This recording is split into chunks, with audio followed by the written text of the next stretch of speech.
Collins running out of real estate. Heads back upfield. 25 to the 30. The 35 to 40. The 45 to 50. He has only Kowalski to beat. Gets through him. The 10 and touchdown for Collins. Duarte looks to throw. He fires toward the goal line. And that is caught by Kadeem Wilson for a game-winning Gators touchdown. Back on in, here's Yoxon. Yoxon to the backhand, trying to go to the front, makes the move and shot, and he scores! Rowan heading for the touchpad with the lead, and the Props will take the men's 400-yard freestyle relay. Sends one on goal and he scores! Jonah Popre scores for the second time tonight. And it is a power play goal! The pressure is there. Wilson putting it in the end zone. It is up for grabs. Did someone come down with it? No, incomplete. The Pharaohs are the 2022 EFA champions.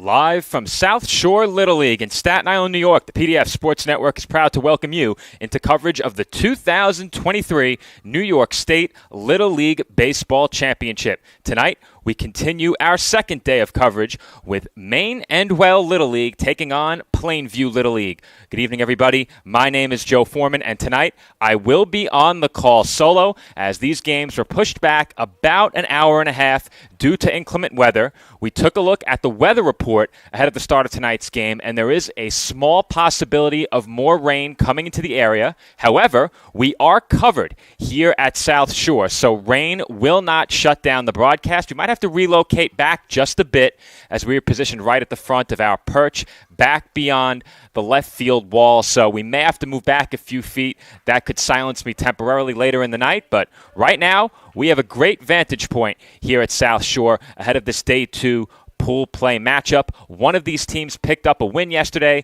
The other suffered a defeat. If you are Maine-Endwell, you picked up a win in your first game of pool play. However, the home team in our first game of the night, Plainview, saw a lead get away from them in their game against South Shore yesterday. Huge game for Plainview tonight. We have to talk about the pitching of these two teams yesterday. First, for Maine-Endwell, they led 2-0 in their game against Cornwall. Got great pitching in that one. Through 6 innings, they allowed just 2 runs. They took a 2-1 lead into the bottom of the 6th. That lead, that 1-run lead, got away as the tying run would come in to score on a wild pitch. However, Maine-Endwell was able to pull out the 4-2 victory in extra innings. Their pitching staff allowed just the 2 runs in that victory over Cornwall Little League yesterday. On the other side, yesterday's Plainview starter, Brandon Eisenstein, very strong through the first 3 innings, but following a walk, he was removed from the game against South Shore without allowing a run. Moments later, a 2-run homer gave South Shore the lead, and they went on to score 10 in a 4th inning that saw them take a 10-1 lead. They went on to win via the mercy rule 11-1. So as starters are being introduced out on the field, we will clear our matchup graphic and we will shift our camera onto the infield to get a view as starters are being introduced. So while we move our camera, we'll send it to the wide shot for just a moment. And after I put my headset down, the next sound you hear will be the sound of our public address announcer and the playing of the national anthem. This is PDF Sports Network coverage of the 2023 New York State Little League Baseball Championship.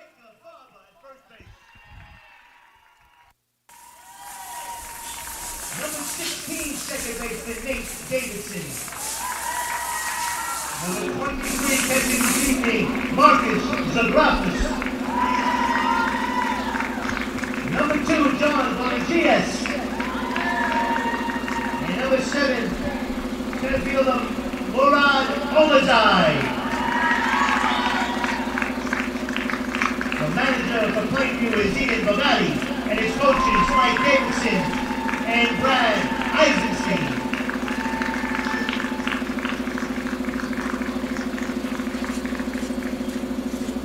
Ladies and gentlemen, your umpires this evening at first base is Brian Minor. At second base is Pat Fay. Third base is Scott Skanecki. Home plate umpire in chief is Larry Thatton. The tournament director for tonight's game is Frank Cambria. Your official scorekeeper is Anthony Sorrentino. Our scoreboard operator is Pete Stefano. And I'm Johnny Johnson. I'll be your announcer for tonight's game. Joe Foreman back with you here on the PDF Sports Network as we are just moments away from first pitch in this Day 2 pool play matchup between Maine-Endwell Little League and Plainview Little League. Once again in this game, Plainview is the home team. They have taken the field in the top half of the first inning. So with that, I will get you the starting lineup for Maine-Endwell Little League. Leading things off is the catcher, number 19, TJ Herba. Batting second is the shortstop, number 11, Jackson Buckley. Batting third is the pitcher, number 15, Kyle Hennessy. In the cleanup spot is the left fielder, number 32, Kinston Branch. Batting fifth is the right fielder, number 12, Jack Novotny. Batting sixth is the second baseman, number 17, Oliver Stewart. The first baseman, number 34, Jackson Egan, will bat seventh. Grady Skarupa, one of the extra hitters, will bat eighth. A second extra hitter, Wesley Lunn, wears number 27. He will bat ninth. Parker Rutherford, the third baseman, is wearing number 2. He will bat 10th. James Policaire, the center fielder, wears number 1 and will bat 11th. And rounding out the batting order for Maine-Endwell is number 99, Anthony Eisenberg. He will bat 12th. Once again, this is Joe Foreman on the call. I am solo tonight, so I am responsible for the play-by-play call and the operation of our camera angles. Now, we are going to keep it on the pitcher-batter camera for as much of the game as possible. If the ball is hit to the outfield, we will try and get the camera view switched as quickly as possible without taking away from my call of the action, but I do apologize in advance if I forget to switch the camera to our outfield camera when the ball is put in play. We do have a view of the left side of the infield for the defense with our pitcher-batter camera, so you will have a good view of the left side of the infield regardless of whether or not the camera angle is changed. On the mound tonight for Plainview Little League is number 41, Evan Frangus. And as I mentioned before, it was a great start yesterday on the mound for Plainview, but game got away from them against South Shore in that fourth inning. If you toss aside that fourth inning, they pitched very well for the majority of that game. There is an asterisk there, however, as the mercy rule brought that game to a close. We are now about set to get underway from South Shore. First pitch of the game upcoming. TJ Herba leads things off, and he looks at ball one. We weren't sure if we would ever get started tonight. The weather did not look promising, but the sun shining brightly here at South Shore Little League as that pitch is swung on and missed for the game's first strike.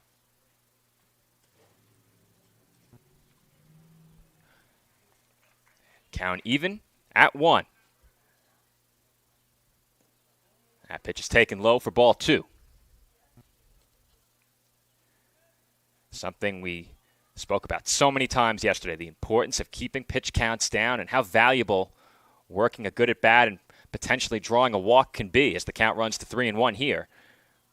But we saw games change with walks, and one of those games was the game between Plainview and South Shore. As that pitch misses low for ball 4, and the game opens with a walk. But in that game between Plainview and South Shore, Brandon Eisenstein, the starter, was removed from the game following a walk. And after that, the game really got away from Plainview, but a chance to put that in the rearview mirror here tonight and to keep themselves alive in pool play with a victory. First pitch to Jackson Buckley is in for a called strike.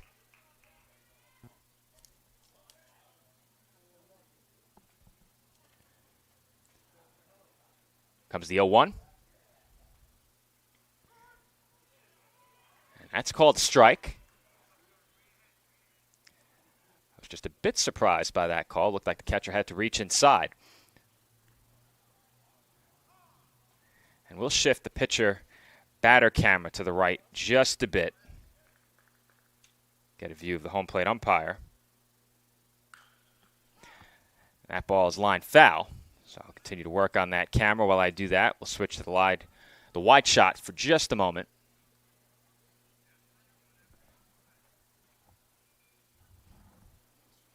Get the home plate umpire in the view.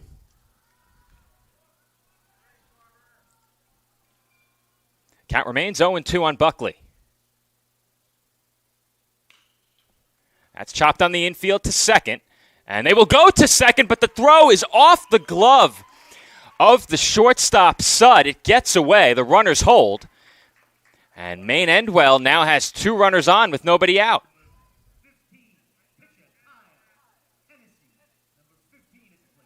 And that will bring Kyle Hennessy to the plate. Buckley officially reaches on the fielder's choice. I think that's likely to go down as an E6. That throw maybe just a bit high, but I think that's one that could have been brought in over at second. It's a bang-bang play over there. There's a swing and a miss by Kyle Hennessy. Bit out in front of that breaking ball, and he's quickly in a 2-strike hole.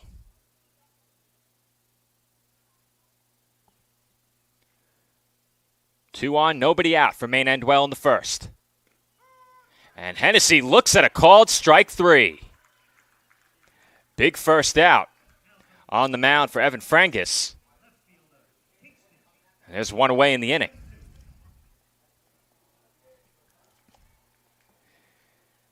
Number 4 hitter, Kinston Branch, will be the batter. Gets the start in left field. And he looks at that pitch out of the zone for ball 1.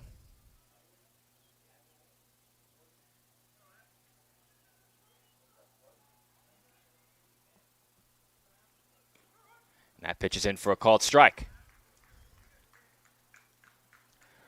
Herba, the runner, over at second. Buckley on first. Count even at 1 on Branch. He takes a big cut as he comes up empty on that 1-1 pitch. Count now 1 ball and 2 strikes.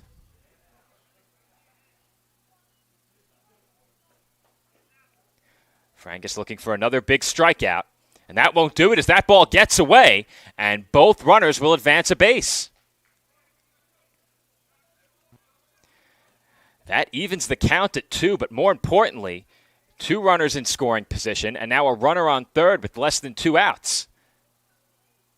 Chance here to score on an out.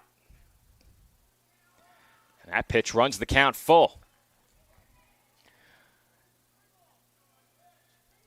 We got quite a few inquiries about pitch count throughout the day. I do not have a view of the center field scoreboard. As Branch looks at a called strike 3, and that's another big punch out for Evan Frangus. 2 away. Now at the plate, number 12, right fielder, Jack Novotny, number 12. That will bring up Jack Novotny in a big spot. 2 in scoring position, now 2 out in the road half of the first inning. And there's a swing and a miss for strike 1.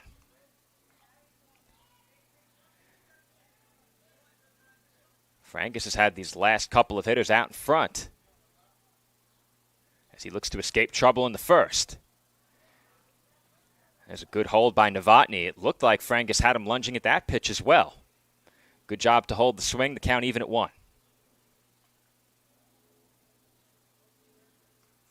And that pitch gets to the backstop. Runner headed for the plate. And in to score is Herba with the game's first run. Maine-Endwell takes an early 1-0 lead on a wild pitch as that one finds its way to the backstop. The error looming large now as an unearned run comes home in the opening half inning. And there's a swing and a miss for strike 2.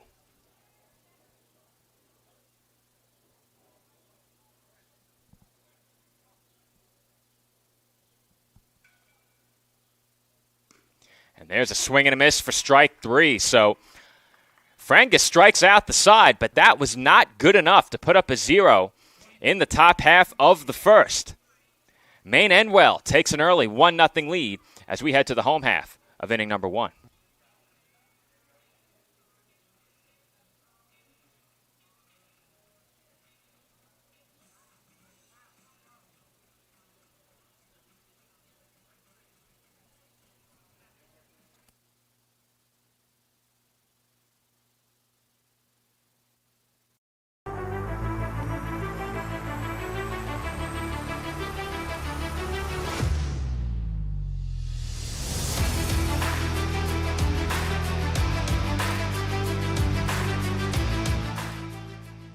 Awards need since 1986 and is now a proud sponsor of the PDF Sports Network. From sports-specific trophies and plaques to corporate and business promotions and gifts, East Coast Trophies and Awards is your one-stop shop for all of your crowning achievements, and they always meet the right price. Contact Chris today at 848-223-7071 or visit them at www.eastcoastawards.com.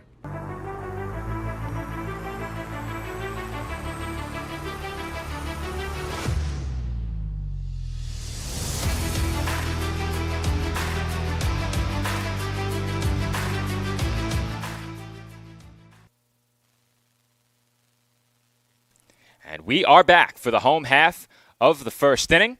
Maine-Endwell gets on the board first behind a pair of wild pitches and an error.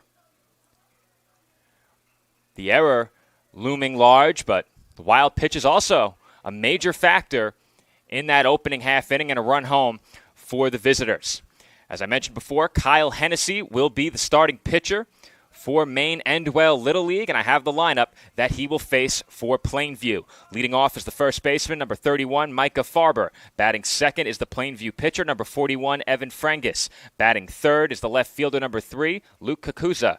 In the cleanup spot is extra hitter, number 93, Noah Fernandez. Batting fifth is the shortstop, number 20, Chris Sudd. Batting sixth, another extra hitter, number 9, Brandon Eisenstein. Batting seventh is the right fielder, number 5, Jake Davidson. Batting eighth is extra hitter, number 48, Austin Carrieri. Batting ninth is the third baseman, number 13, Grayson Bugatti. Batting 10th is the second baseman, number 16, Nate Davidson. Batting 11th is the catcher, number 23, Marcos Zagrafos. Batting 12th is extra hitter, number 2, John Bonagius. And batting 13th is the left fielder, number 7, Murad Omarzai. As the first pitch of the game thrown by Hennessy is put in play, and the catch was immediately made on the weak pop fly over to second. One pitch, one out for the Maine-Endwell starter.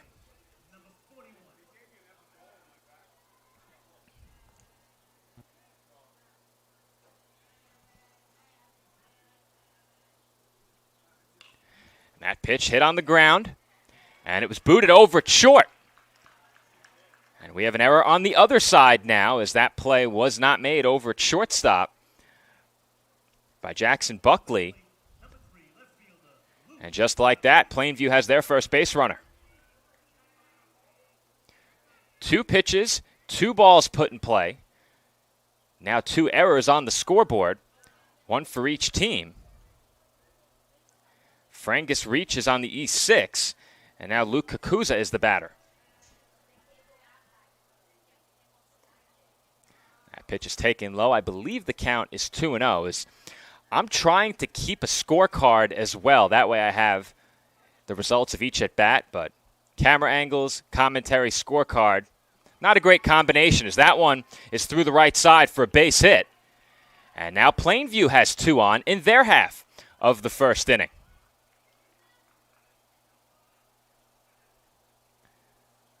A lot of base runners early in this game. These 2 teams have had to wait quite some time to get going.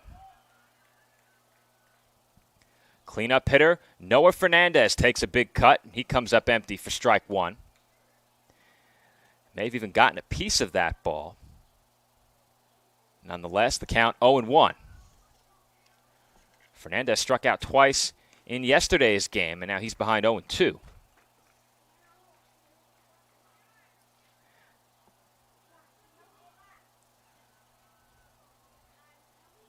And the 0-2 pitch is fouled back. The top 4 hitters in this lineup for Plainview, the same top 4 as yesterday. Farber led off with the pop-up. He was 2 for 2 yesterday. Frangus was 0 for 1. Kakuza 0 for 2. Fernandez was 0 for 2, and now he's 1 for 1 in this game. Runner being waved home, and this game is all tied up. Frangus comes in to score, and it's an RBI single for Noah Fernandez. He levels the score at 1 run per side.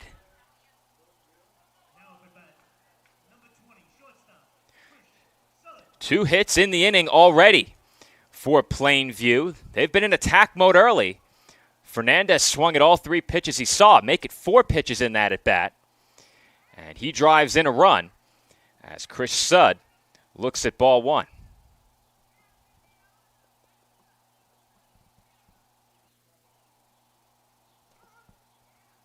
That pitch is in for a called strike. Sudd was 2 for 2 in yesterday's game with a pair of singles. He moves from the 8th spot up to the 5th spot here tonight. That pitch is fouled back.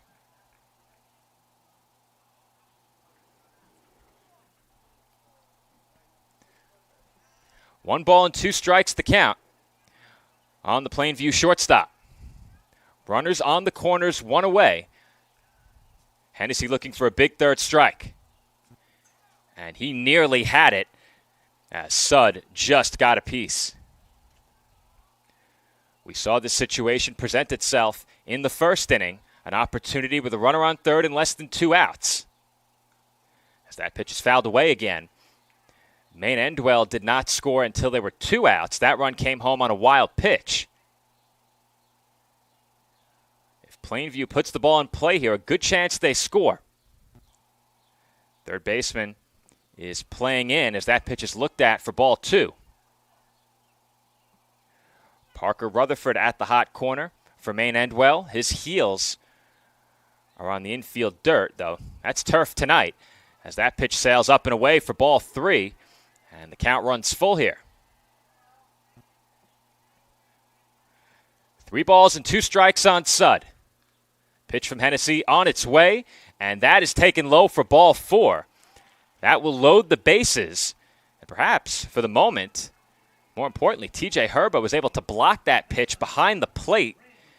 And thinking about going home was Kakuza. Instead, he stays put at 3rd. Fernandez moves up to 2nd. Sudd reaches on the walk. And now Brandon Eisenstein comes to bat with the bases loaded. And Eisenstein looks at a strike.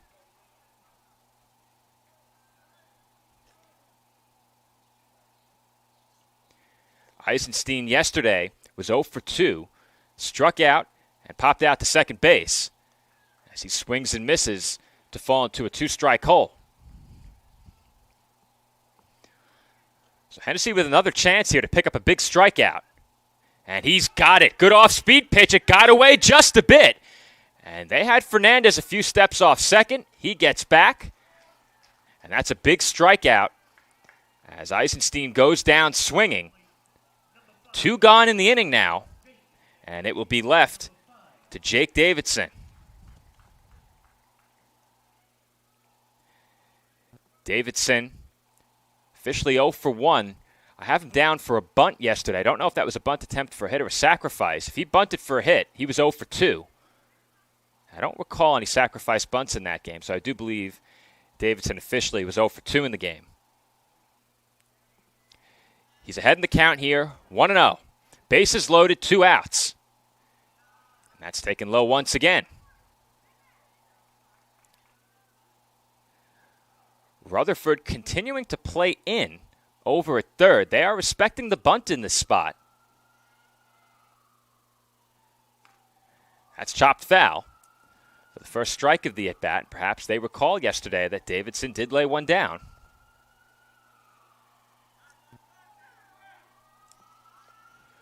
The 2-1 upcoming from Hennessy. And that is on the outside corner. Looked like a couple of the infielders from Maine-Endwell took a couple of steps toward the dugout. Had me questioning the count. That is indeed strike 2. The count even at 2. 2 outs and the bases loaded. And that is swung on and missed by Davidson for strike 3. Back-to-back big strikeouts for Kyle Hennessy. He escapes a bases-loaded jam, and through 1, our score is knotted up at 1 run per side.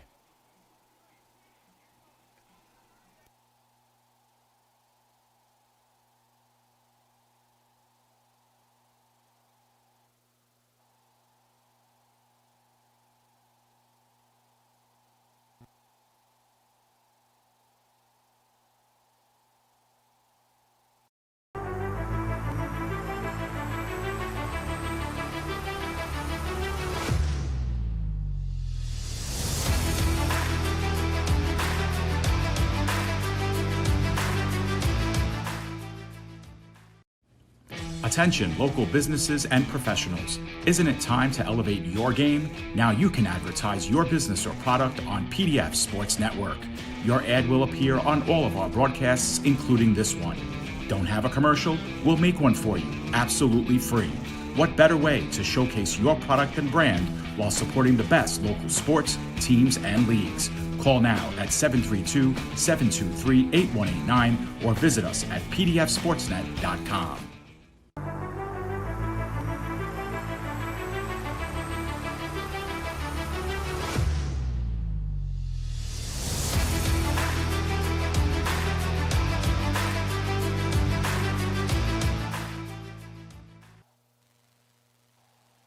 Top half of the second inning about to get started from South Shore Little League. Score even at 1 between Plainview and Maine-Endwell. The visitors, Maine-Endwell, took the lead in the top half of the first. Plainview answers with a run in the bottom half. Oliver Stewart, the batter. And Stewart looks at a strike.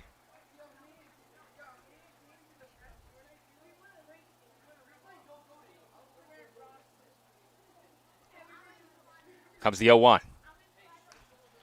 That's fouled away. Count quickly 0-2 on Stewart.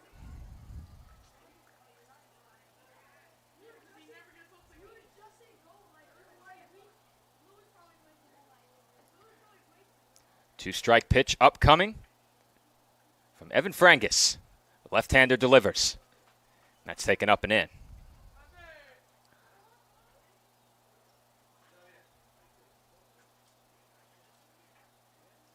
Comes the 1-2. That's sliced foul. Something that has really stood out to me these last 2 days of covering this championship, the pace at which the pitchers work.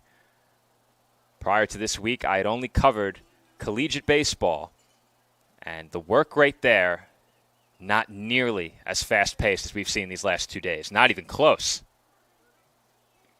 There's a swing and a miss for strike 3. And they complete the putout. Now, I didn't think that ball got away, but nonetheless, that is the first out of the inning. And Frangus has now struck out 4 straight. Great start for him out on the bump. And Jackson Egan will be the batter. Egan, the number 7 hitter in the Maine-Endwell batting order.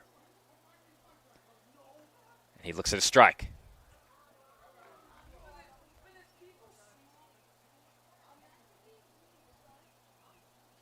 Comes the 0-1. And there's another swing and miss.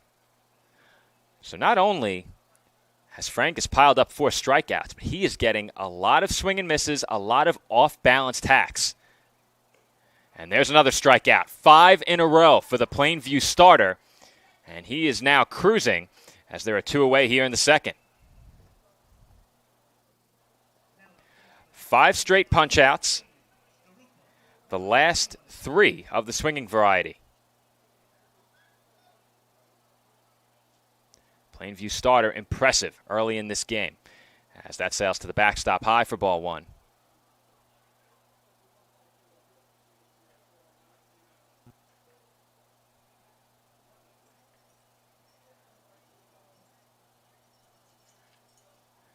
They get that baseball back out to the mound. As we went from a torrential downpour, thunder, lightning, high winds, to a perfect night for baseball in a matter of about 2 or 3 hours. When I arrived here at South Shore, I did not think we were going on the air tonight. That's sliced foul. Count now 2-1. I was scheduled to be joined by Nick Bavona. On his way here, his tire imploded on the West Shore Expressway. We hope Nick got that taken care of. He was waiting for AAA just a few minutes before I went live. Thinking he had a flat tire, he gave me a call. I tried to assist him, but his tire was beyond saving. As that pitch is swung on and missed, strike 3. And with that, the top half of the second inning is over. Evan Frangus has now struck out 6 straight batters over the last couple of innings, And heading to the home second, we are tied at 1.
Bottom half of the second inning from South Shore Little League as Austin Carrieri takes low for ball 1. Something else I've noticed early in this game, they have absolutely shortened the breaks between innings because yesterday we were running 1-minute ads. We are still running 1-minute ads, and we are barely making it back in time for the first at bat of each inning. So that's something to monitor moving forward. This game should have a nice pace to it in terms of stoppages between half innings.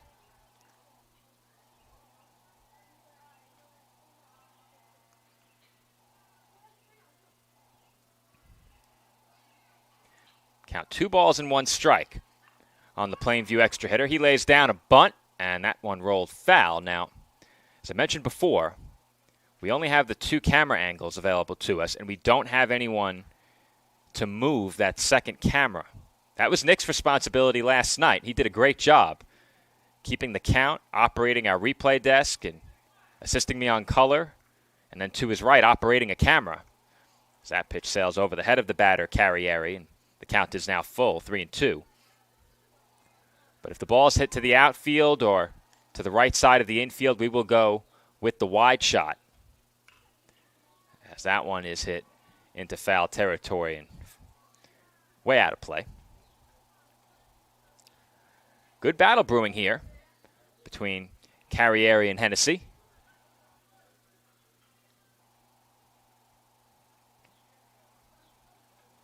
And that battle comes to an end with a swing and miss, strike 3.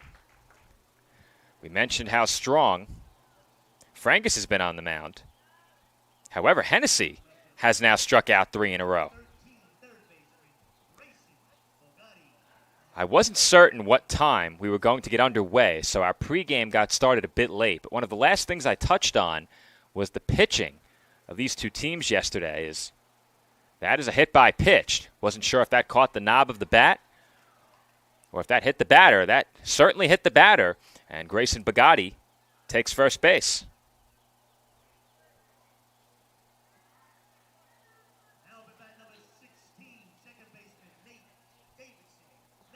The plan for tonight, 6:30, 8:30 for the 2 games. It's about that time now, 7 o'clock. We might have some traffic moving toward the scheduled stream of our second game. Surprisingly, the weight rooms ahead of those live streams have been packed up to 12 hours before each game. We've had anywhere between 10 and 20 people waiting for our live streams to begin throughout the last couple of days. And once again, we thank everyone who has tuned in, giving us our highest viewership numbers ever on the PDF Sports Network. Yesterday, we totaled about 15,000 views. That number... No, thank you. No, thank you. That number moved toward 20,000 as we woke up this morning. So thank you to everyone who has tuned in the last couple of days. And I just came to see if I wanted any food. That was very nice of them downstairs. But I had a huge meal at lunchtime in anticipation of a 5 p.m. start, so I'm good to go. Should be energized the rest of the way as that one's hit in the air and into the overhang behind the plate. Foul ball. Count remains even at 2. Nate Davidson at the plate here. He gets the start at second base for Plainview. He looks at ball 3. This is a big pitch coming up right here. 1 out in the inning. Big difference between 2 outs and a man on and runners on first and second with 1 out. And the latter is what we will see here as that gets away to the backstop. Ball 4. Davidson draws the walk.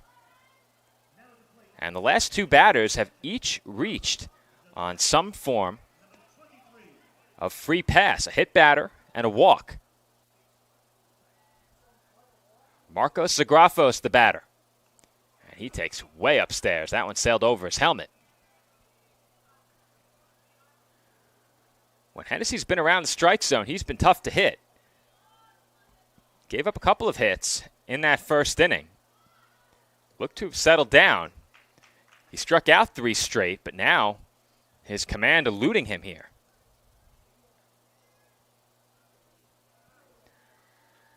Zagrafos ahead 2-0.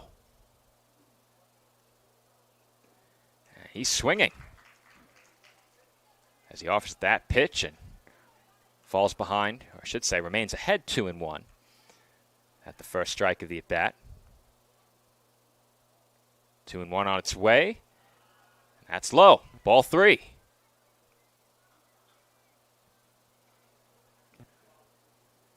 You'd have to think that Hennessy needs to throw a strike here. There's no question about it. And that's hit well.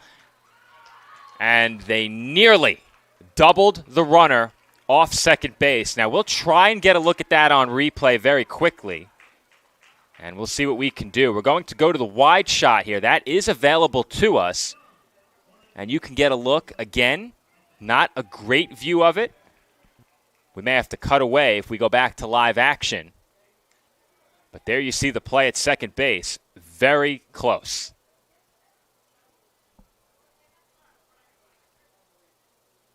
Two outs now in the inning. That officially goes down on the scorecard as an L4. And the count on on John Bonagius is even at 1. Runners going on a wild pitch. Throw goes to third, not in time. And it's a good thing that was not taken for granted by Grayson Bugatti. He slid into third base. If he doesn't slide, he's out. That's good base running. Looked like he had an easy base ahead of him.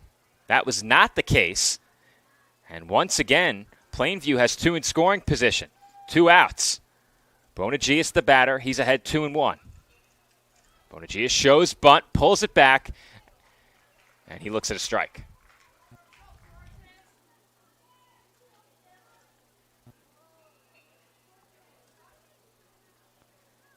Two and 2 the count. Hennessy's pitch on its way. That's hit to third. Throw across the diamond in time. And the side is retired. Plainview strands a pair in scoring position.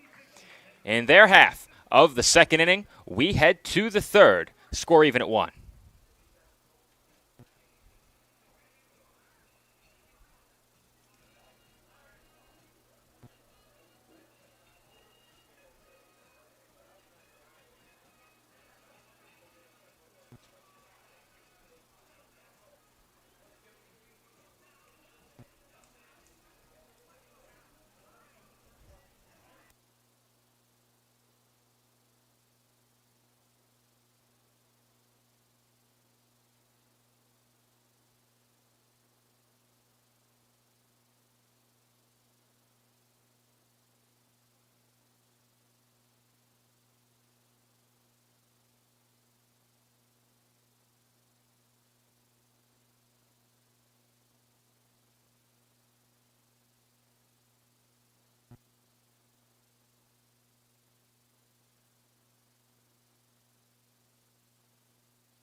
Top half of the third inning about to get underway from South Shore Little League.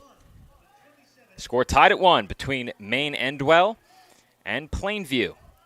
Day 2 of pool play here in the 2023 New York State Little League Baseball Championship. Joe Foreman on the call for the PDF Sports Network. I will have the call for both games this evening. As coming up next, South Shore Little League will take on Cornwall Little League. First pitch in this third inning on its way, and that is taken for ball 1. Wesley Lund, the number 9 hitter, an extra hitter for Maine-Endwell at the plate. That pitch finds the inside corner for a strike. 1 run, no hits in the game for Maine-Endwell. 1 error, 1 run on 2 hits, and 1 error for Plainview. As that pitch runs inside, initially I thought it hit the batter, and it did not. 2 balls and 1 strike, the count. Some might argue Lund did too good of a job getting out of the way of that pitch. And now they rule that he was indeed hit by the pitch. So the umpire certainly signaled 2-1, and now they are sending Lund back to the plate again. So let's get that count back to 2-1. Initially, the umpire signaled 2-1. Then it looked like there was some protest from the third base coaching box. Lund made his way down to first, and now steps back into the box. He's still ahead in the count, and he takes strike 2.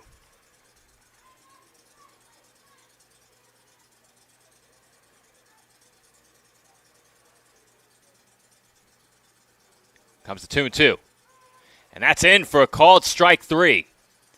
Another punch out for Evan Frangus. He has struck out 7 straight batters.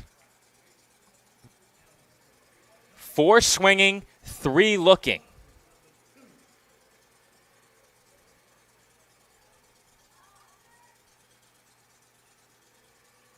At the plate now, Parker Rutherford, starting third baseman for Maine-Endwell.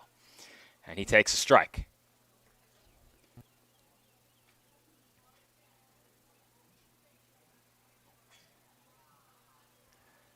Comes the 0-1, and that skips to the backstop.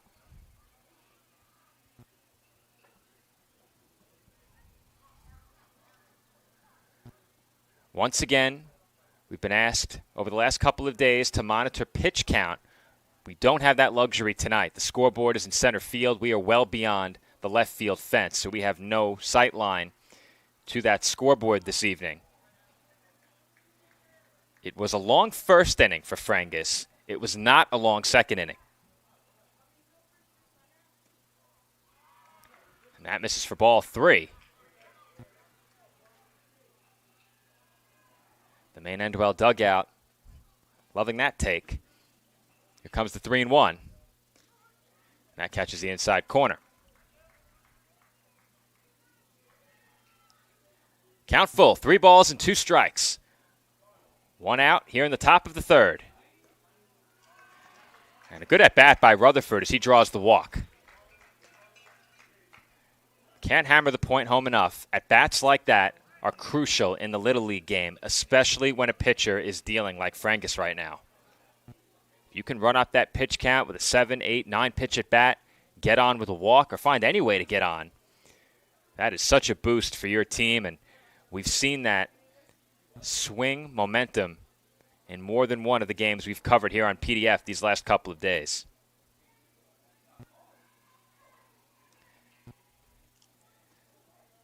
James Policare at the plate. He takes high, and the count is even at 1.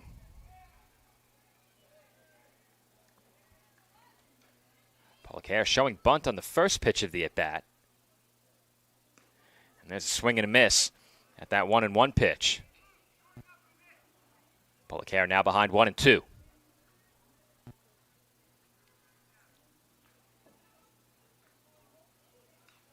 That pitch is fouled away. Now, I mentioned before, Frangus had struck out 7 straight. That streak came to an end with the walk. However, a strikeout here would make it 8 straight outs via the strikeout. Policare hoping to avoid that. Here comes the 1-2.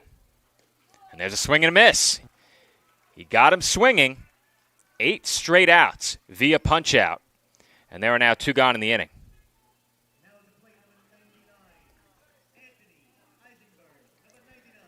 And that will bring up Anthony Eisenberg, the number 12 hitter for Maine-Endwell. And he looks at a strike.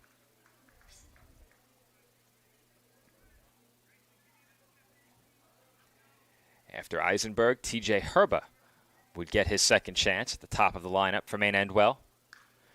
And that's hit well into the outfield, but that is caught on a line. Now, that is the exact spot on the infield where I do not have a good perspective, right next to this giant light fixture in the outfield. So that was caught on a line over at second. Line out on the scorecard, L4, and the inning is over. Maine-Endwell strands 1 runner on base. He reached on a walk. We head to the home third with the score still even at 1.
We are back from South Shore Little League.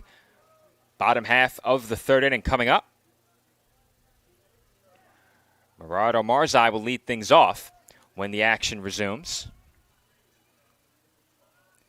The score still even at 1. No hits in the game yet for Maine-Endwell, but they were able to manufacture a run in the top half of the first. And sometimes those runs prove to be incredibly valuable over the course of several games. You have to grind out a few of those over the course of 3 games in pool play, but you never know which one of them could prove to be the difference maker in a game. First pitch of this half inning misses for ball 1 to our Marzai. He struck out looking in his lone at bat yesterday, and there's a swing and a miss at that pitch. Count even at 1.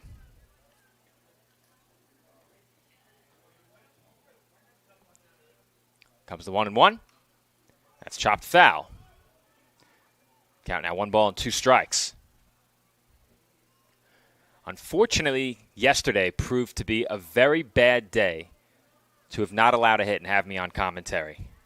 It's become kind of my thing. So I'll do everyone a favor the rest of the way. We won't mention the total in the hit column again, and we'll see if perhaps that could reverse the fortune of some pitchers. My rule is typically 2/3 of the way through a game you can mention what I will not mention. But that's typically the rule. So 4th inning in Little League, 6th inning in collegiate or professional baseball as they complete the put out at first on that strikeout. Bit of a low throw. It was a routine play over at first, and that throw was scooped out of the dirt. 1 away in the inning as our Marzai goes down on strikes. Back to the top of the order as Micah Farber will step into the box. Farber 0 for 1 in the game, popped out in his first at-bat. After that, 3 straight Plainview hitters reached base. First on an error, and then 2 straight on singles. The second of those 2 singles by Noah Fernandez drove in a run.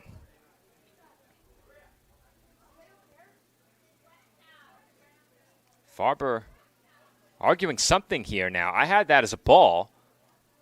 And I think they might have rung him up on that pitch. So for now, we'll revert the count to 1-1. Looked like Farber was upset about something.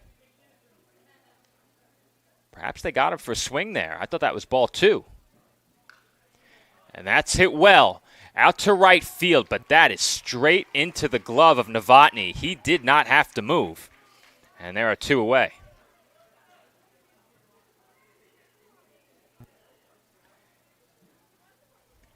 Here you'll get a look at that last swing from the outfield. We'll wait until after this pitch. Evan Frangus, the batter. He looks at ball 1. We'll wait one more pitch, but that's probably as well struck of a ball as we've seen so far in this game. As Hennessy went down on that pitch, and he appears okay. Here's another look at that last swing from the perspective of the outfield. Again, not a great angle, and I think what we'll do after this half inning, we'll cut out some of left field as that's chopped on the ground. And into the right center field gap on the ground. Coasting into second is Frangus, and he's on with a 2-out double.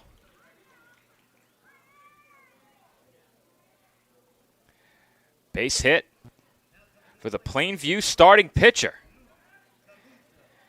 And the home team has a runner in scoring position here.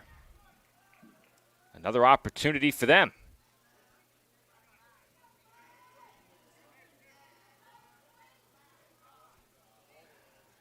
Luke Kakuza at the plate. And he hits one sharply through the right side for a base hit. And we may have a play at the plate here. We will not. Frangus is in to score. The throw is cut off. Stopping at first is Kakuza, and his RBI single gives Plainview the lead. It's 2-1. 4 hits in the game now for Plainview as they go in front. And that's sliced foul into the netting. A little 2-out rally for the home team. And so far in this game, top half of this lineup has produced 4 hits coming out of the top third of the Plainview batting order. That one's grounded foul. Count 0-2 on Fernandez.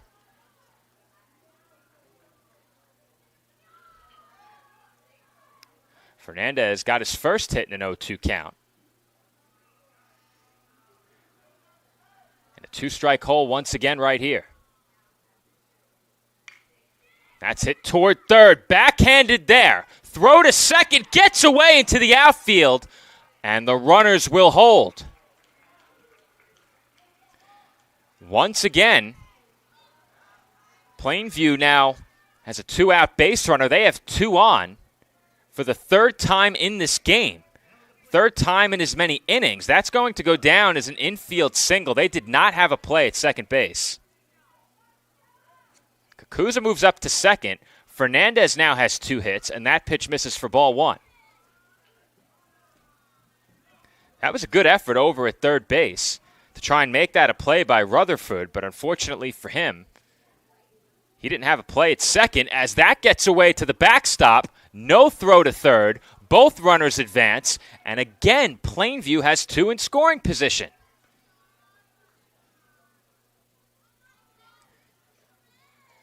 Three times now in this game, Plainview has had 2 on base. If I'm not mistaken, this is the 2nd time they've had 2 in scoring position as well. Maybe the 3rd time. That's it on the ground. Back to the mound. No play anywhere as another run comes in to score. That will go down as an infield single. That ball was hit hard. Runners on the corners now. Still 2 outs. And Plainview is in front. 3-1.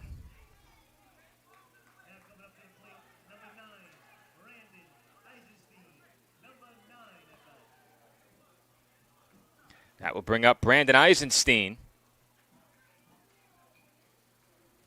Eisenstein struck out his first time, and that sliced foul.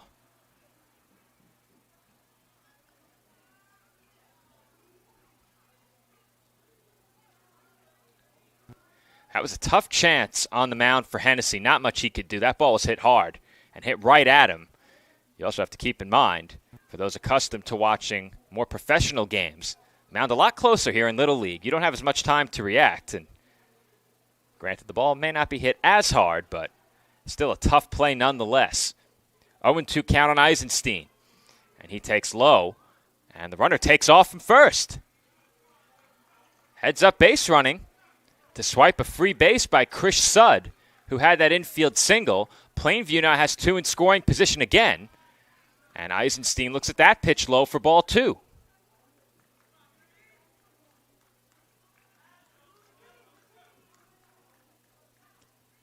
Two and two on its way.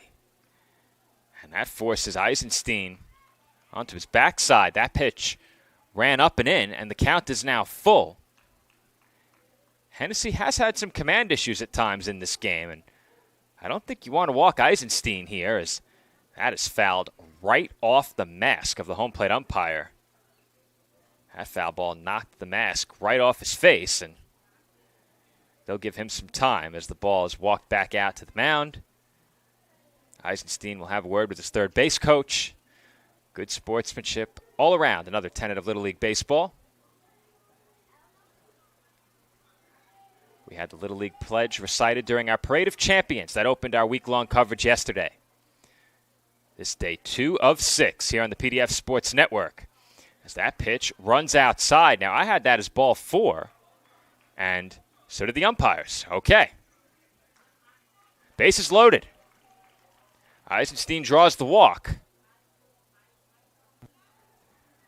We've seen plenty of good at-bats in this game, and the pitchers had pitched really well through the first 2.5 innings, and there's been some tough luck in this inning as well. On the mound for Hennessy, that ball hit right at him, could have resulted in an out.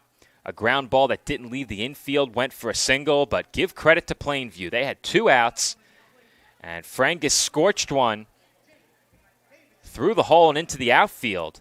He hit it so hard on the ground that it traveled into the right center field gap. Jake Davidson looks at a ball, and the runners thought about it, but all 3 are forced to hurry back to their respective bases. Each runner was about a quarter of the way to the next station. Davidson struck out swinging his first time up. And that's hit in the air, shallow left, and the catch is made there for the final out of the inning. So Plainview strands the bases loaded. However, they do score twice. They take a 3-1 lead into the 4th inning.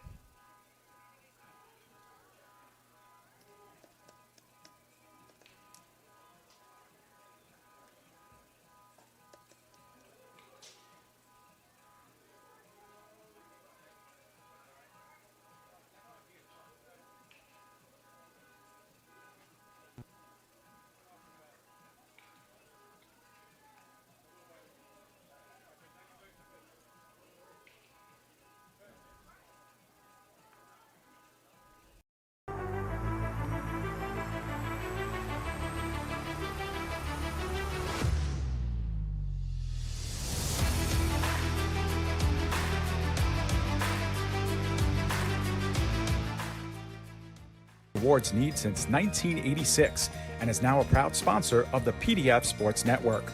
From sports-specific trophies and plaques to corporate and business promotions and gifts, East Coast Trophies and Awards is your one-stop shop for all of your crowning achievements, and they always meet the right price. Contact Chris today at 848-223-7071 or visit them at www.eastcoastawards.com.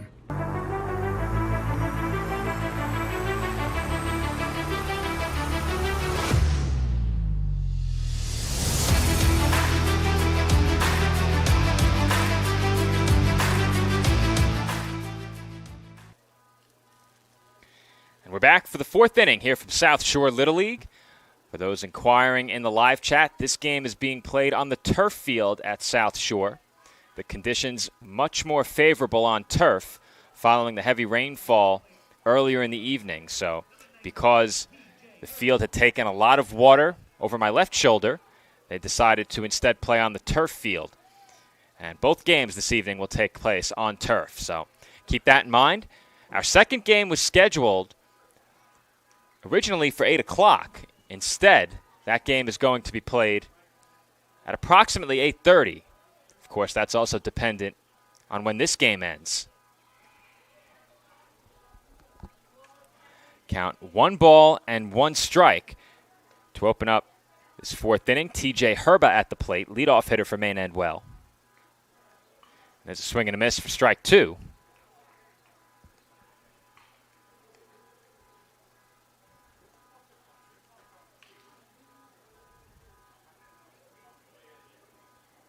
Comes the 1-2. That's popped up. Foul ball. The good news for Plainview is they have the lead. That's obvious. The bad news is they've stranded the bases loaded a couple of times. That's something to keep in mind. As Herba was hit by the pitch, and he will take first base. So ahead 1-2. Frangus hits a batter, and you hate to do that, especially with a 2-run lead. And just like that, Maine-Endwell will bring the tying run to the plate.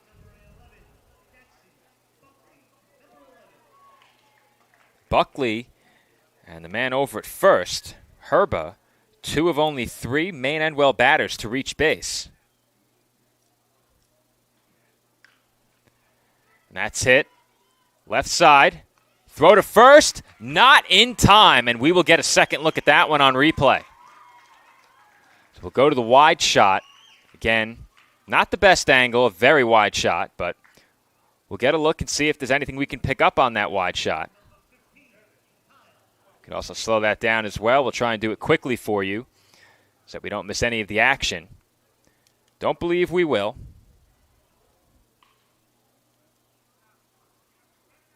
Not sure how much that helps, but there's a second look at it as that pitch misses for ball 1. Kyle Hennessy at the plate. Hennessy is 0 for 1, struck out looking his first time up. That's taken down and in. Count 2-0 now, and just like that, with nobody out in the inning, the number 3 hitter for Maine-Endwell has a 2-0 count with 2 men on base. Big pitch from Frangus coming up here. And that misses for ball 3. This situation getting very dangerous now for the Plainview starter. Looking for a strike here, and he's got it. That comes on a half swing. Looked like Hennessy was tied up on that pitch. Count now 3-1. A 3-1 on its way. That's in for a called strike 2.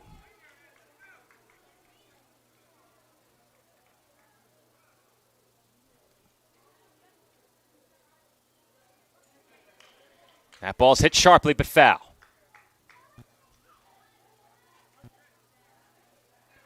Hennessy stays alive, and on 3-1, it looked like he was locked in on a certain pitch. And you can afford to do that with 2 on, nobody out. Count full.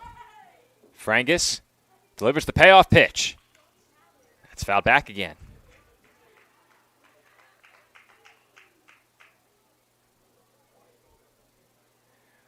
Another battle brewing here, and Maine-Endwell forcing up the pitch count of Frangus.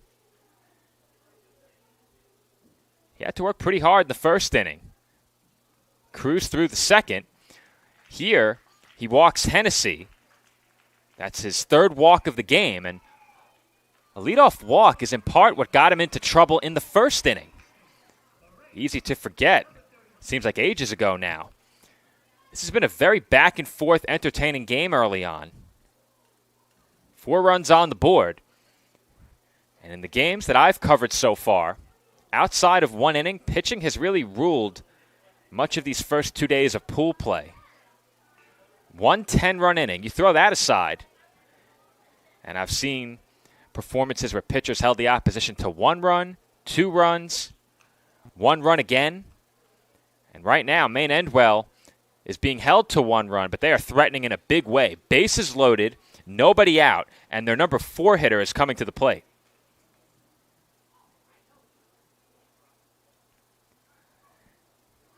And Dominic, I appreciate that very much. We do not like to solicit that kind of support, but by all means, heed Dominic's advice. If you feel compelled to do so, we would greatly appreciate it here at PDF. We will take you through the rest of the night and all the way through to the championship game on Saturday.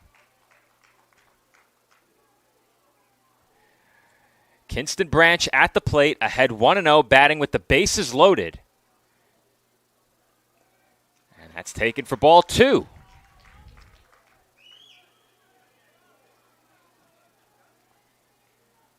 Two and 0 on the number 4 hitter for Maine-Endwell. And he takes a big cut at that pitch for the first strike of the at-bat.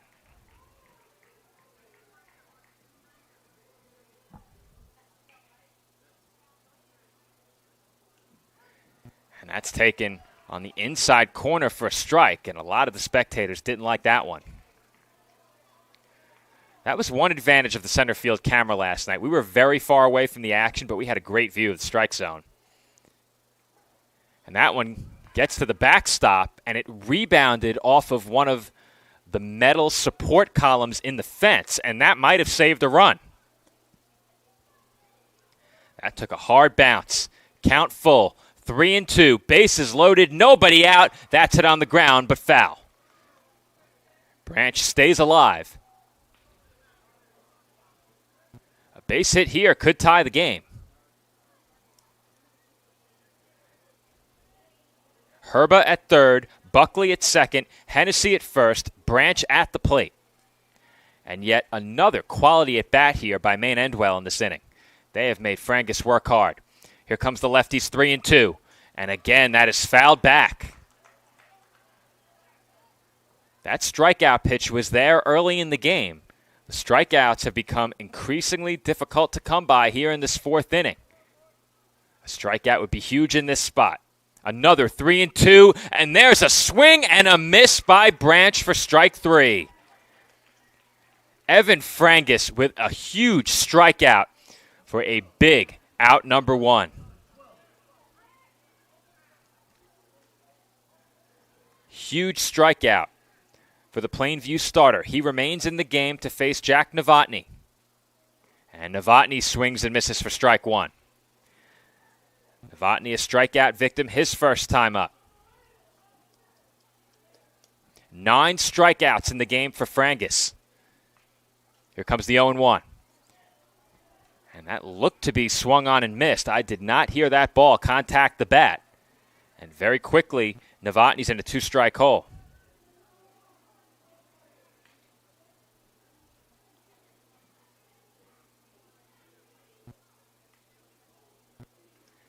And the umpire took that one off the arm. At least it appeared that way. It was either the arm or the chest protector. Either way, the count remains 0-2. And going back to that last at-bat, I think there is certainly a chance that was a 3-2 breaking ball. Definitely a chance. Will Frangus go to it here on 0-2? And that one, again, bounces toward the backstop. And that short backstop has been huge in these last couple of at-bats. In many other venues, a run would have come home. Count now 1-2. The pitch from Frangus on its way. And that is on the outside corner for a called strike 3.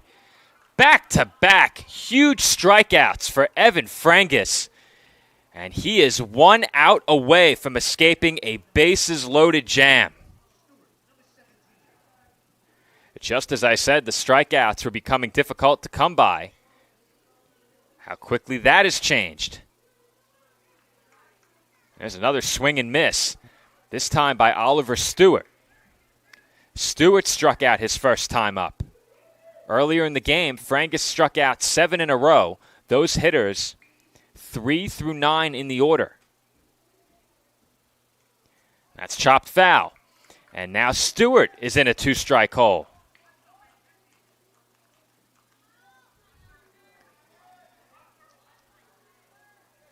Now, Balloon, I love that terminology, and I think that's an appropriate description of the reaction by the home plate umpire. I love it. That's chopped foul, and now we'll see if Stewart has the same reaction. He fouled that pitch off his leg.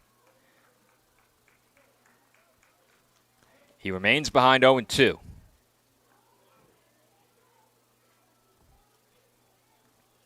Frangus looking for one more big strike. And he's got it. Swung on and missed by Stewart. Frangus strikes out the side and strands the bases loaded.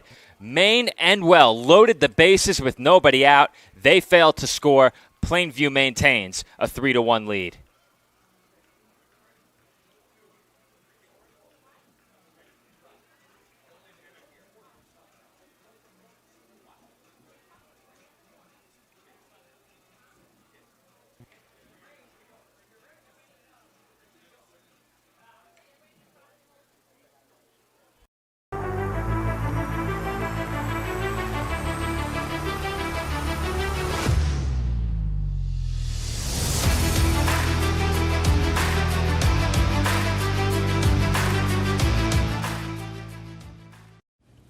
Attention local businesses and professionals. Isn't it time to elevate your game? Now you can advertise your business or product on PDF Sports Network. Your ad will appear on all of our broadcasts, including this one. Don't have a commercial? We'll make one for you, absolutely free. What better way to showcase your product and brand while supporting the best local sports, teams, and leagues? Call now at 732-723-8189 or visit us at pdfsportsnet.com.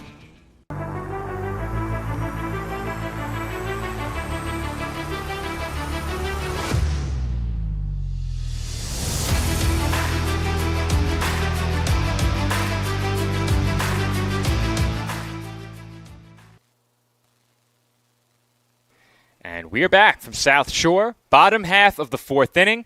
Plainview leads Maine-Endwell by a score of 3-1. By far the best opportunity of the game for the visiting team. They loaded the bases with nobody out. They failed to score. And how about the pitching with the bases loaded in this game overall? Both teams have gotten great pitching with the bases loaded and have been able to limit the damage in some very tough spots. Kyle Hennessy still in the game for Maine-Endwell on the mound. Here in the home fourth, he will face 8, 9, and 10. Carrieri, Bugatti, and Davidson. 6 hits in the game for Plainview, just the one for Maine-Endwell. Cannot be accused of jinxing it today. I would never do such a thing. Not sure I could ever be accused of that.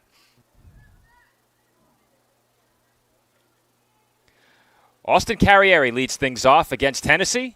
First pitch on its way, and that's taken low. Once again, keep in mind, Maine-Endwell was a winner yesterday. Plainview was a loser yesterday in pool play. So if this score was to stand, that sets up a situation where two teams are 1-1 entering the final day. And with a winner and a loser going in the next game, you could have a situation where you have all 4 teams at 1-1. You could also have a situation where South Shore, if they should win, and you have a couple of teams at 1-1, they could lock up a spot with a win tonight.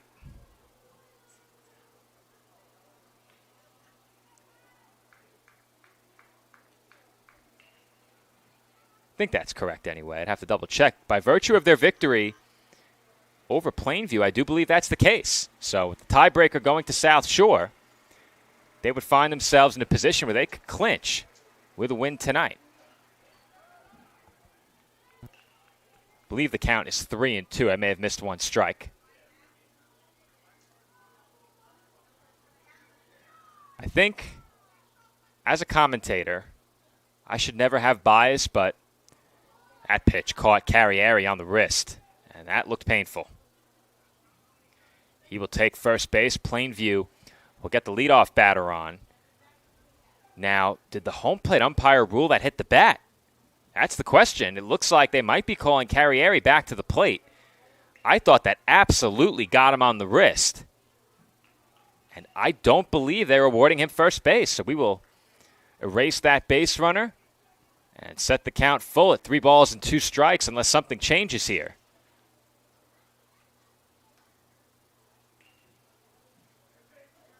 Shame on me for not realizing this sooner. But they do have 4 umpires calling this game. I don't know if I've ever worked a non-playoff game with 4 umpires. And last time I called postseason baseball or softball was back in 2019. So that was over 4 years ago. It's hard to believe it's been that long since I've called postseason action. But these games just have a different kind of intensity to it.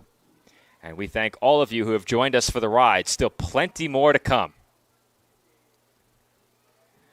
The count is full. 3 balls and 2 strikes. Carrieri not awarded first base.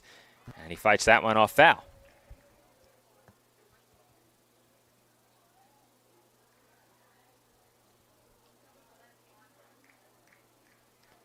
Yet another full count. We've seen that quite a bit from both teams in this game. These hitters have made the pitchers work. Here comes another payoff pitch, and that's fouled away. The battle continues. Count remains 3 balls and 2 strikes.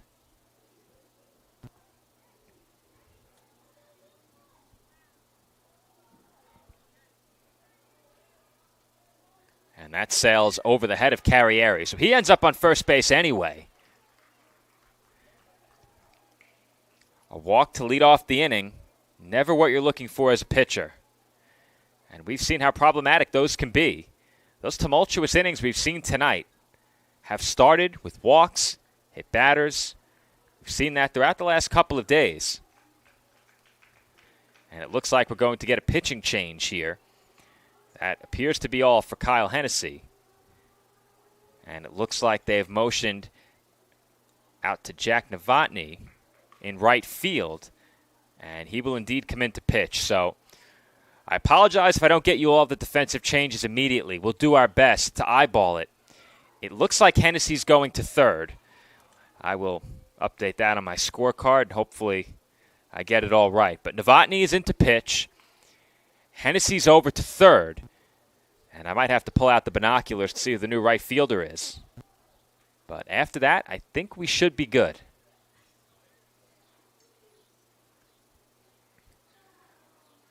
While I try and get the defensive changes, we will step aside and take a quick break. Novotny warming up on the mound. New pitcher for Maine-Endwell. When we come back, runner on first. Nobody out for Plainview.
We are back just in time for the first pitch thrown by Jack Novotny. That is in for a called strike 1.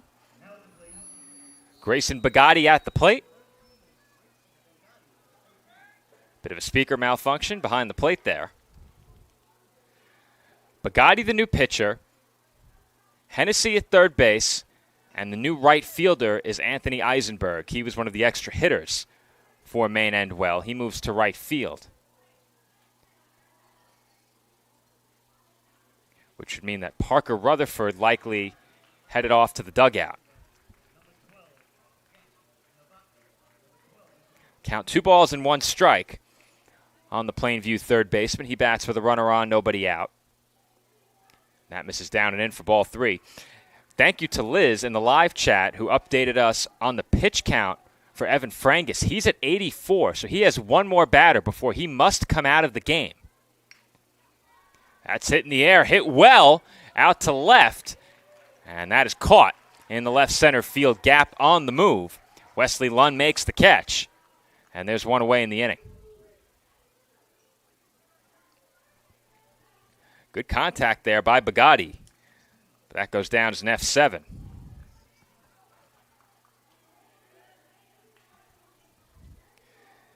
That will bring up Nate Davidson.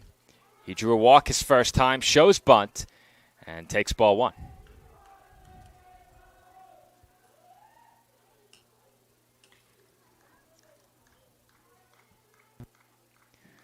So the pitching change for Maine-Endwell came as a result of pitch limit as well. So that's something to keep in mind. Hennessy reached the pitch limit and had to come out of the game. I don't believe we have seen a pitcher hit the limit in any of the games I've covered. I actually know that for a fact. Though perhaps we did see it last night. I don't believe so. If we did, it was in our second game late in the final inning, but could be mistaken there. I don't believe the pitch count was reached, as that's chopped foul. Count 1 ball and 2 strikes here. Carrieri, the runner over at first. He drew a walk. Initially thought he was hit by a pitch, was called back, worked his way on.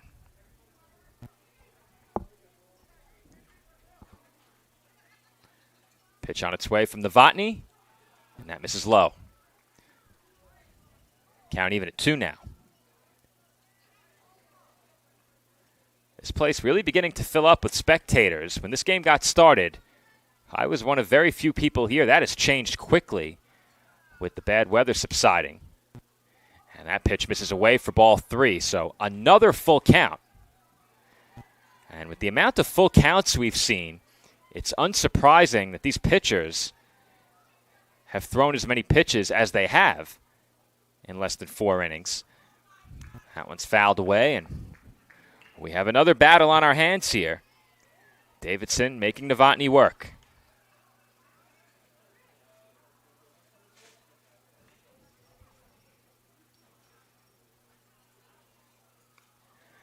That's fouled back and onto the other turf field, or very close to it anyway.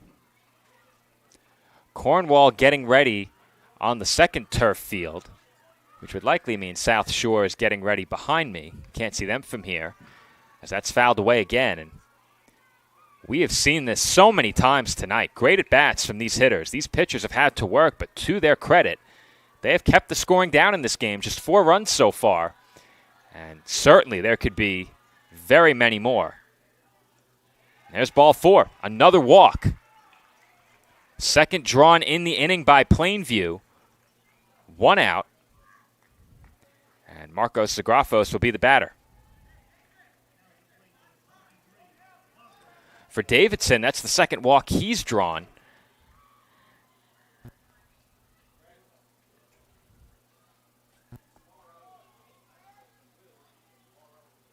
Not sure what the pitch count was in his first at-bat, but he worked a good at-bat there.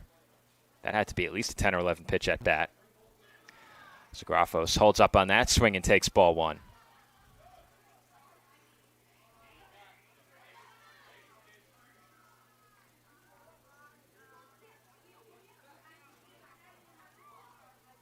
Comes the 1-0. And that ball is ripped up the middle, base hit. Throw coming toward the plate will not be in time, and that will allow the runner to go from second to third. RBI single for Marcos Zagrafos.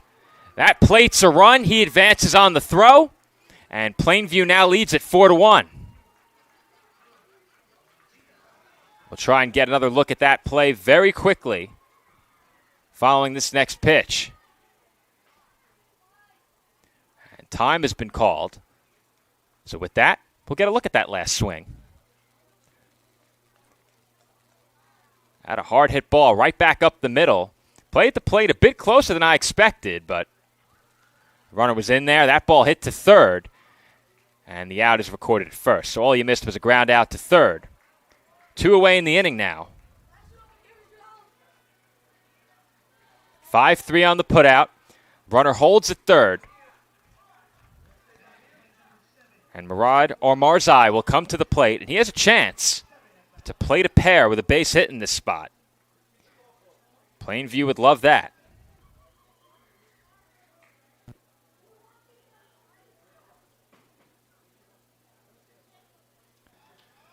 That pitch is taken outside and low for ball one. This is a pivotal at-bat in this game. With a day off tomorrow, at least a day off in terms of competition, tournament competition that is. We have the skills competition and home run derby tomorrow, but in terms of games, a day off for these teams tomorrow. And you have to wonder if that means perhaps players are pushed just a bit more. We've seen the pitching pushed, that's for sure.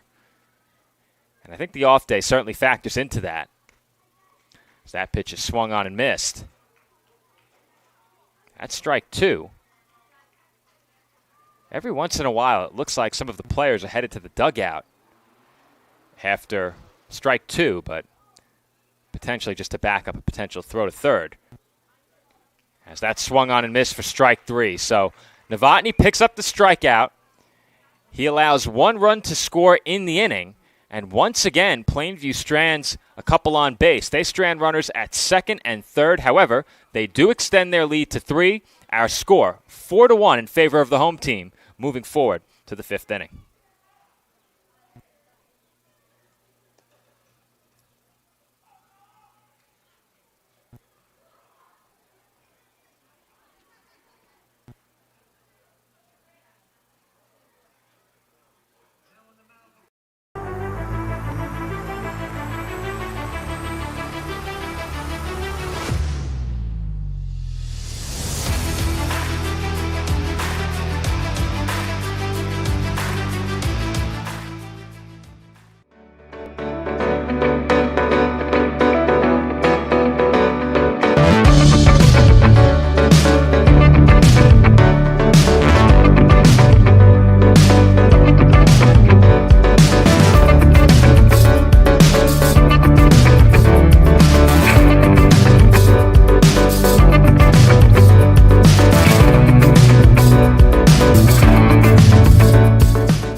And we are back from South Shore Little League.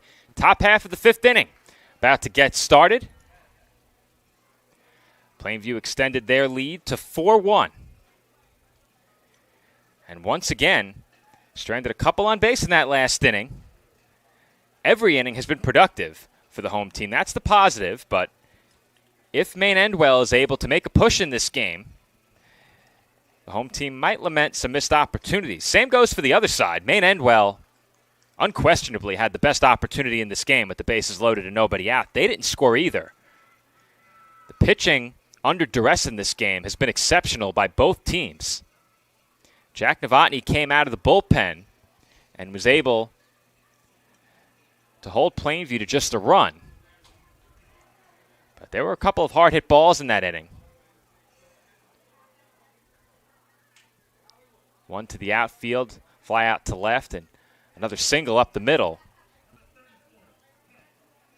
The RBI single by Marco Sagrafo scored the run in that bottom half of the 4th. And we do have a pitching change, so I'll try and get the new defensive alignment. I'm not sure anything will change, as Noah Fernandez is the new pitcher. He got in yesterday as well, and his first pitch is in for a strike. He was one of the extra hitters, so I don't believe there are any other changes for Plainview. If I catch one, I will pass it along.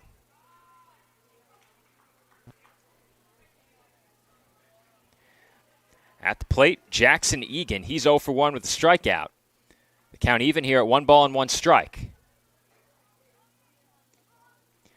that's in for strike 2. Fernandez was the first man out of the bullpen yesterday for Plainview. As that pitch is swung on and missed, it gets away. We might have a play at first base here. Throw is not in time, and that appeared to be the right call. I don't think there's any need to slow that one down. That certainly appeared to be the right call by the umpire over at first. That does go down as a strikeout. However, the batter will reach on the drop third strike. So Egan is on to lead off the inning. And that's exactly what Maine-Endwell was looking for, leadoff base runner. As that pitch gets away to the backstop, and Egan will move up to second. That's a tough break for Fernandez. Not his fault at all that the runner reached first. That one got away as well. The runner takes second, but he had opened his outing with a strikeout. Instead, there's a runner in scoring position with nobody out.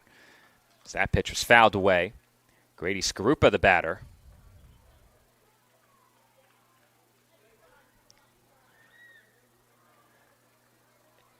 Responding to the chat, I don't believe Fernandez threw many pitches, though I would guess it was over 20, if that's what was being asked. I would guess very close to it, as that's hit hard into right field. That's down for a base hit. Holding at third is Egan, and on with a single is Grady Skarupa, and once again, Maine-Endwell has something going here, this time in the fifth. That will bring up Wesley Lunn. We'll try and get another look at that last base hit in just a moment.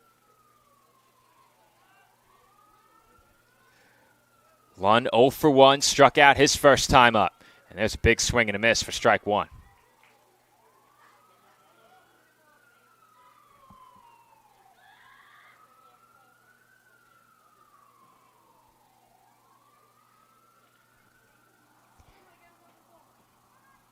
Lunn wears number 27 at the plate as he swings and misses for strike two. Here's a look at that last base hit, or at least where that ball ended up, off the bat of Skarupa. Line drive into right field. That sets up first and third. That pitch misses.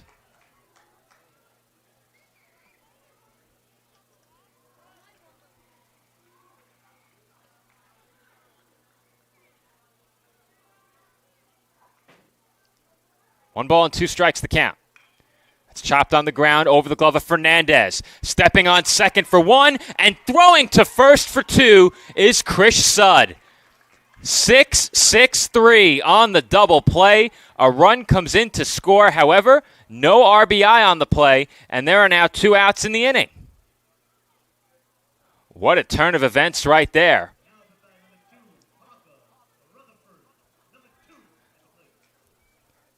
That will bring Parker Rutherford to the plate. And Rutherford takes ball one.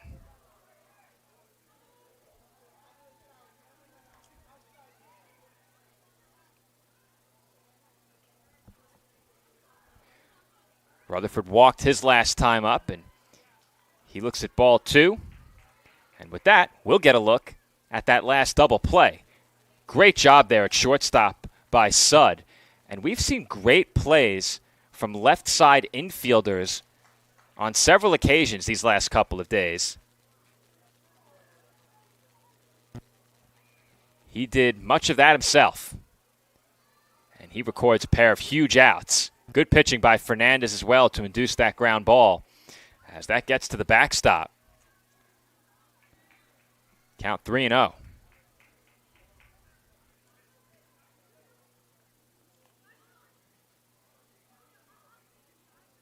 Fernandez will step off the rubber here.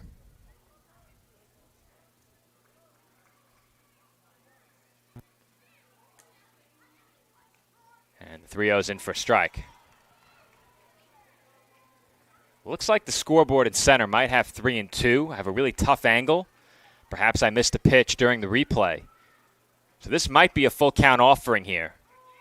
And it was. So that's my fault. As Rutherford goes down on strikes to end the inning. However, Maine-Endwell does get one run closer. They are down to their final 3 outs. And Plainview will look for some insurance when they come to bat in the home half of inning number 5.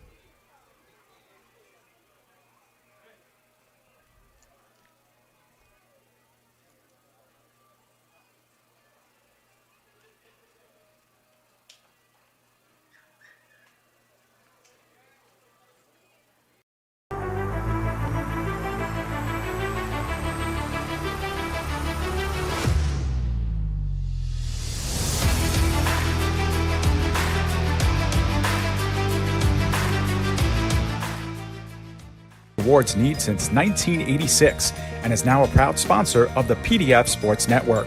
From sports-specific trophies and plaques to corporate and business promotions and gifts, East Coast Trophies and Awards is your one-stop shop for all of your crowning achievements, and they always meet the right price. Contact Chris today at 848-223-7071 or visit them at www.eastcoastawards.com.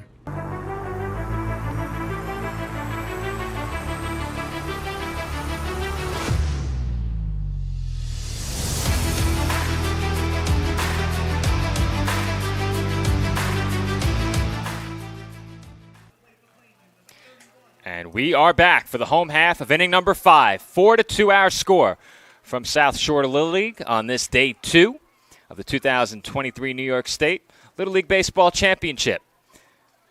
Plainview over Maine-Endwell right now. And with a win, Plainview makes things very interesting here in this division. You'd have a couple of teams at 1-1 and a chance for 4 teams to begin play 1-1. Also a chance for a team to clinch tonight in our second game if Plainview is able to hold on. So we'll see.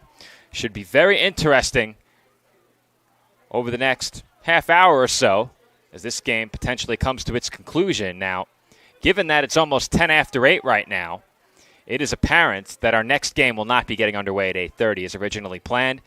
This game started just a bit late. So you'd think perhaps a 9 p.m. start for the South Shore Cornwall game.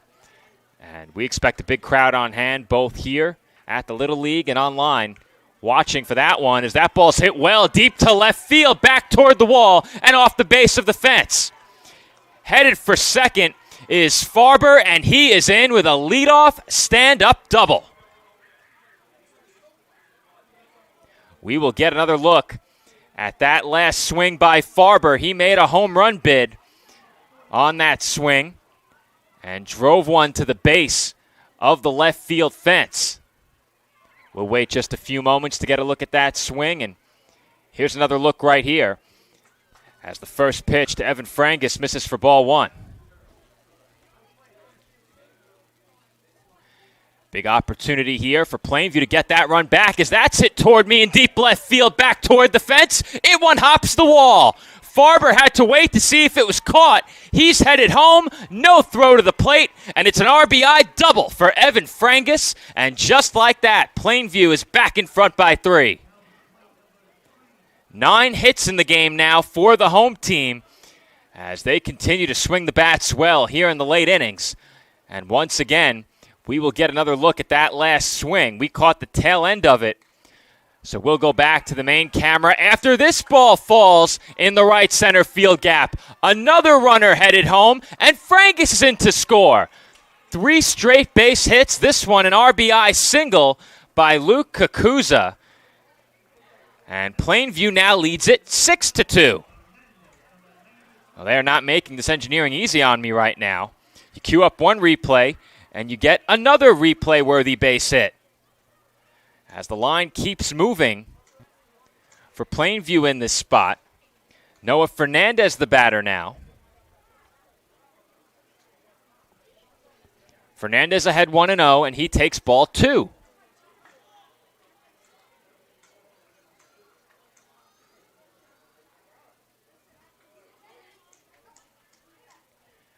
Here comes the 2-0. That's in for a strike.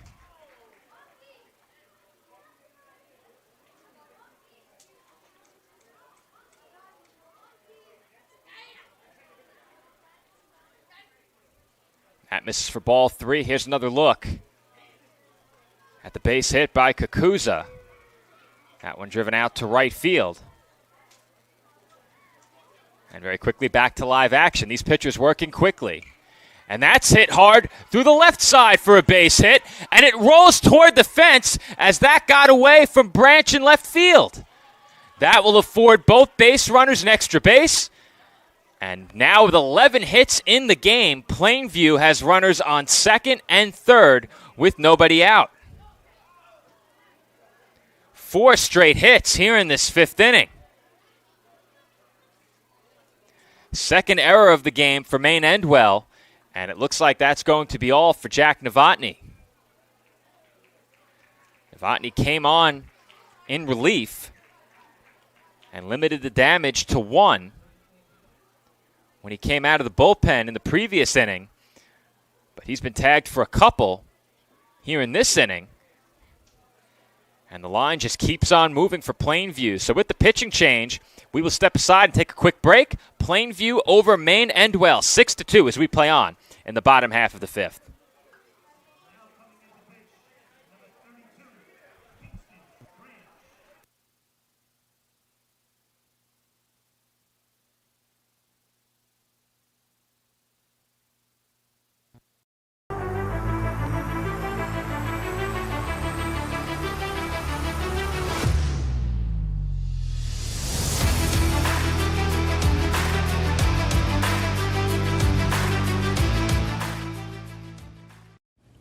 Attention local businesses and professionals. Isn't it time to elevate your game? Now you can advertise your business or product on PDF Sports Network. Your ad will appear on all of our broadcasts, including this one. Don't have a commercial? We'll make one for you, absolutely free. What better way to showcase your product and brand while supporting the best local sports, teams, and leagues? Call now at 732-723-8189 or visit us at pdfsportsnet.com.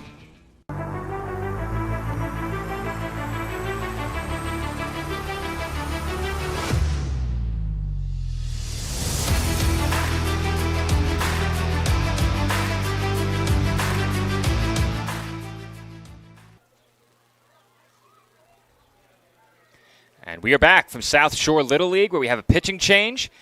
Kinston Branch, the new pitcher. For Maine-Endwell, Wesley Lund moves to left field. And Branch will look to stop the bleeding here in the 5th as Plainview has added 2 runs of insurance. They now have 11 base hits in this game. Very quickly, I'll go to my scorecard from yesterday and try and tally the base hits they had against South Shore. I have them with 1, 2, 3, 4, 5, 6 hits in yesterday's game, so they've nearly doubled that. As that pitch misses low for ball 1. At the plate here, Chris Sudd. And Sudd, I think unquestionably made the biggest defensive play in this game. Turned a 6-6-3 double play, and that really helped limit the damage that Maine-Endwell was able to inflict when they got on the board in the last half inning. That pitch is taken for a strike. I believe the count's 1-2. I think I missed a pitch in there.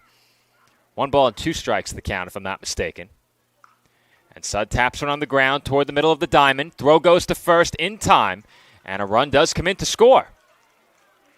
Productive out for Sudd, and the score is now 7-2. Also, that's just the first out of the inning. Fernandez moves up to third. 4-3 on the putout. We now have a 5-run game, and Plainview with some very valuable insurance runs and a chance for more. Brandon Eisenstein, the batter, looks at ball 1.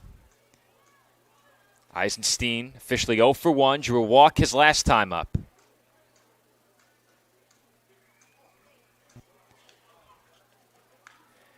That's hit to the left side, backhanded it short. Another run will come in to score, and the throw to first is in time.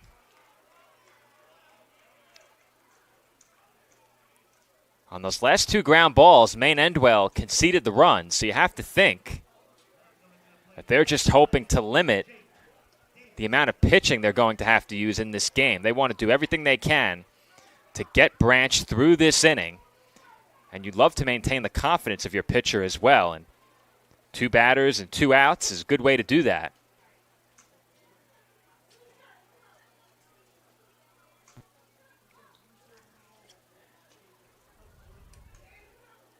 In yesterday's game, the top 2 hitters in the order for Plainview, Farber and Frangus, had 3 of the 6 hits. Chris Sudd had 2 of the 6 hits. The last hit belonged to Austin Carrieri. There were actually 7 hits. Gerardo Marzai had a hit as well, so 7 hits in the game. I mistakenly said 6. So 7 hits yesterday for Plainview. They will not double that total unless they string together a 2-out rally here. Jake Davidson is the batter. He's 0 for 2, looking for his first hit of the game, and he takes ball 1.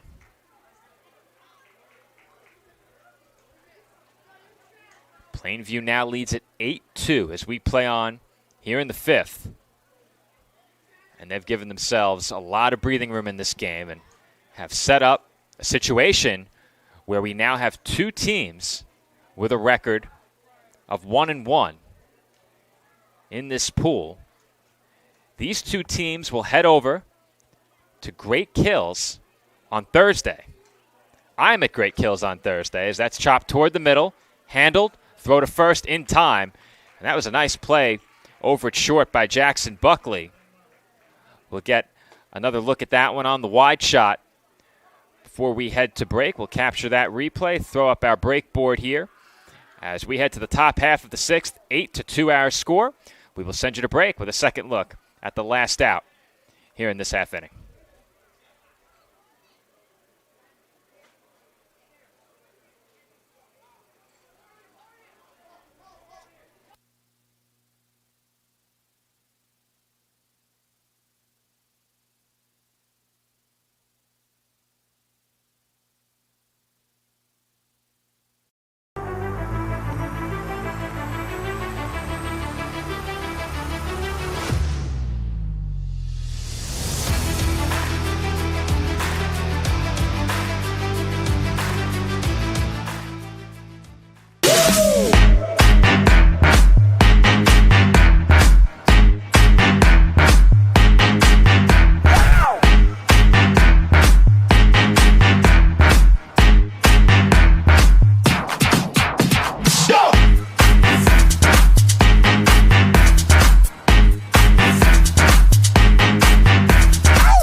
We're set to begin here in the 6th inning. First pitch from Fernandez upcoming. He came on in relief, allowed just a run. Now, depending on whether you called it a wild pitch or a pass ball, that run may or may not be earned. I did not score that myself, so if our viewers recall, let them decide. Impossible to tell. I'm about probably 250 feet away from home plate. Nice and cool up here on my perch down the left field line. Once again, one-man crew tonight. This is Joe Foreman on the call. I'll be with you for Game 2 as well. Back with you for the skills competition tomorrow. Home run derby. And then I have the call alongside Nick Bavona on Thursday at Great Kills as we have the first out here in the 6th. Bunt attempt on that last pitch goes for an out. That was James Pollacker laying the bunt down.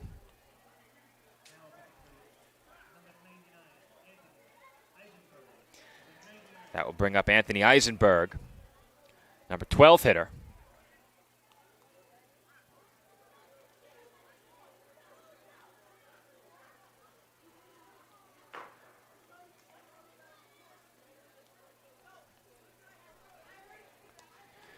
Want to know the count on Eisenberg? Have to admit, I'm reading the chat now to try and get a breakdown of all the scenarios. Very tough to conceptualize those in my head and picture them and then verbalize them while I'm trying to call the action. So anything that's posted in the chat now of great help to me. Programming note as well. When this game ends, I'm going to sign off very quickly. I'm guessing there's going to be a very quick turnover between this game and our next game. Our next broadcast was scheduled to begin at 8:30. That is not going to happen.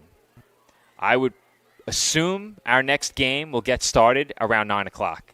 And I think 9 o'clock on the dot is the most likely start time for our final game of the evening as Fernandez picks up the strikeout there. Eisenberg went down looking 2 away in the inning.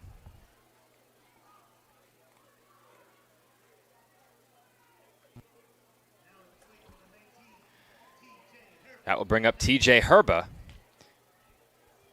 And if he cannot keep the inning going, he will be the only Maine-Endwell batter who got 3 plate appearances.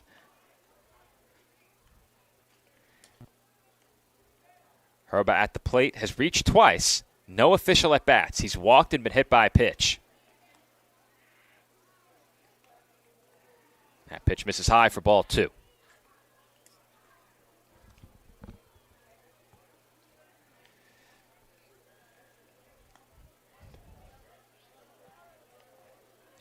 Two-0 on its way.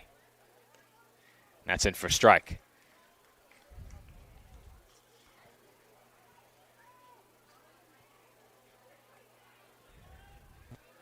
Players jogging in from the Plainview bullpen. We do not have a detailed breakdown of the implications of reaching your pitch count or pitching however many times in a certain number of days. We don't have a full breakdown of how that impacts pitchers' availability the rest of the way. But for Plainview, Evan Frangus pitched really well tonight. And if they were to not have him on Thursday or perhaps not have him further than that, that certainly hurts. Can't imagine that they wouldn't have him the rest of the way. But again, we don't have a detailed breakdown of those guidelines. Hopefully we can get that for you by Thursday.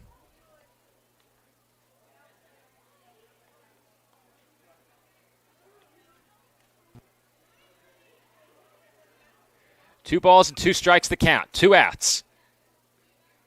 And that misses. Well, there's one person on the field who didn't agree with that call, that's for sure. Grayson Bugatti thought that was the ball game. Count full.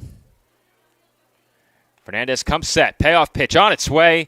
And that's fouled off. Heads up. A lot of spectators gathered down the left field line in foul territory. Had to take evasive action there. Count remains full, 3-2. That's tapped foul.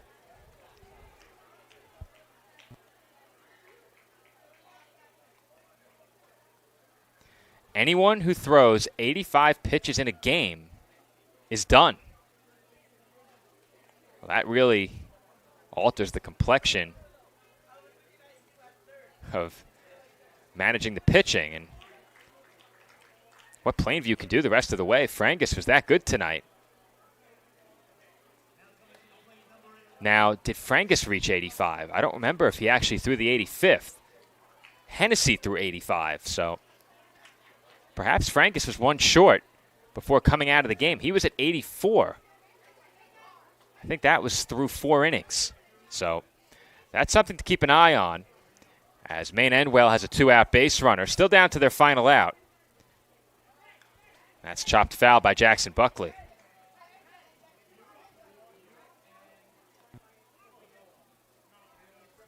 All right, we have the breakdown. Thank you, John. We will screenshot that and prepare a graphic for it should the situation come up again where a pitcher reaches those pitch totals.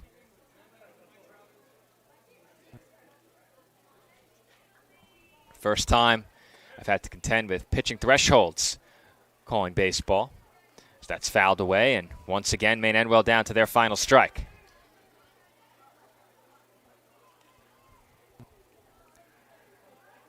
It was only fitting that we had at least one more battle between pitcher and batter as Herba drew the walk, going back and forth with Fernandez and working the walk from a full count.